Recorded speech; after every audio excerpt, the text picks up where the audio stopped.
আলহামদুলিল্লাহ বাচ্চার বাবা এসে গেছে, তাকে নিয়ে যেতে আপনাদের সবাইকে অসংখ্য ধন্যবাদ। আবু হুরায়রা নামক এই বাচ্চাটা 30শে নভেম্বর রবিবার 12টার দিকে ঘর থেকে বেরিয়েছে, মহাসড়কের ধারে এসেছিল। একজন মানবিক মহিলা এই বাচ্চাটাকে পেয়েছে এবং চুরি হয়ে যাবে বা কেউ নিয়ে যাবে বা গাড়ির নিচে পড়বে সেই সংখ্যা থেকে তার দায়িত্বে রেখেছে। আমরা ভিডিও দিয়েছি বলে এখন তার বাচ্চার বাবা এসেছে এবং নিয়ে যাবে। আপনার নাম? মোহাম্মদ হাবিবুল্লাহ। আচ্ছা, ছেলে মেয়ে কয়জন? 7 জন। 7 জন।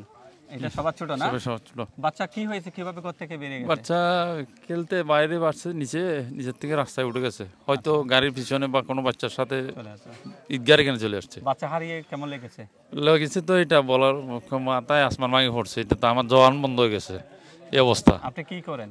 আমি এই কার্পেন্টারের কাজ করি। এখন বাচ্চা পেয়েছেন, কেমন লাগছে? বাচ্চাকে যেটা আনন্দের আর সীমা নাই। আচ্ছা, এরা যে বাচ্চাটাকে পাওয়ার জন্য ভিডিও করেছে, সহযোগিতা করেছে বা যারা দেখেছে তাদের উদ্দেশ্যে কি বলবেন?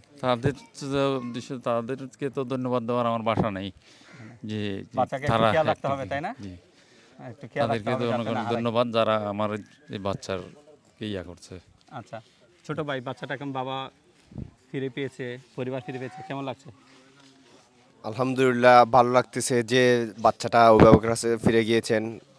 সেই ক্ষেত্রে সেটা আমার চেয়ে তারাই ভালো জানবে বা ভালো বুঝবে তাদের কষ্টটা কেমন ছিল যে হারিয়ে যাওয়ার পর। এখন তো উনি এসে রীতিমতো কান্না করতেছেন, যে উনি খুঁজে পেয়েছেন, যে আনন্দে কান্না করতেছেন বাচ্চাটাকে নিয়ে। আমরা তো শুনতে পারছি যে ওনার মাও কান্না করতেছে বাসার মধ্যে, যে বাচ্চা পেয়ে অনেক তারা আনন্দিত হয়েছেন। তাছাড়াও আমি সকলকে ধন্যবাদ জানাচ্ছি যে সহযোগিতা করছেন, আলী ভাইকেও ধন্যবাদ জানাচ্ছি, এবং আমার যে বোনটি সহযোগিতা করেছেন যে বাচ্চাটা খুঁজে পাওয়ার জন্য, বাচ্চাটাকে নিজ দায়িত্বে এনে এখানে রেখে আপনাদেরকে কল দেওয়ার জন্য ধন্যবাদ জানাচ্ছি। আচ্ছা, বাচ্চাদের প্রতি কি করতে হবে সবাইকে? বাচ্চাদের প্রতি অবশ্যই আমাদেরকে সহনশীল হতে হবে আর যত্ন নিতে হবে অবশ্যই। তাছাড়াও আমাদের বাচ্চাদের খেয়াল রাখতে হবে যাতে বাড়ির আশেপাশে যে পুকুর থাকে, বিভিন্ন রকম রাস্তাঘাট, যে বাড়ির পাশে সড়ক থাকলে সেক্ষেত্রেও আমাদের বাচ্চাদেরকে অবশ্যই খেয়াল রাখতে হবে। স্কুলে যাচ্ছে বা বিভিন্ন শিক্ষা প্রতিষ্ঠান মাদ্রাসায় যাচ্ছে, এক্ষেত্রেও আমাদের বাচ্চাদের আসা যাওয়ার ক্ষেত্রেও বিভিন্ন সমস্যা হতে পারে। এই বিষয়গুলো আমাদের খেয়াল রাখতে হবে। আমরা অবশ্যই চেষ্টা করব যে বাচ্চারা যাতে করে পুকুর বা এই মহাসড়কের বিভিন্ন অ্যাক্সিডেন্ট থেকে যাতে করে তারা থাকে নিরাপদ থাকে। আর আমরা যারা যাতায়াত করি বিভিন্ন বাচ্চাদের ক্ষেত্রে, শুধু নিজের বাচ্চা না, যে সকলে আমরা চেষ্টা করব যে বিভিন্ন বাচ্চারা যে হাঁটা চলা খেলাধুলা করে সেক্ষেত্রে খেয়াল রাখার জন্য। আসসালামু আলাইকুম।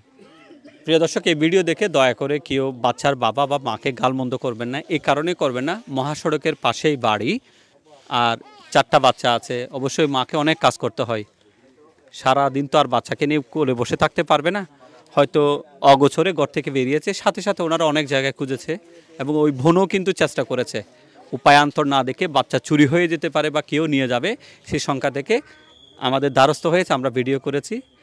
চন্দ্রপুর হক সাহেব বাড়ির আশপাশের সমস্ত মানুষের প্রতি কৃতজ্ঞতা, আপনাদের প্রতি কৃতজ্ঞতা যারা বিভিন্নভাবে সহযোগিতা করেছেন। এখন বাচ্চা তার বাবার কোলে নিয়ে যাবে তাদের বাড়িতে। সবাইকে অসংখ্য ধন্যবাদ। আসসালামু আলাইকুম।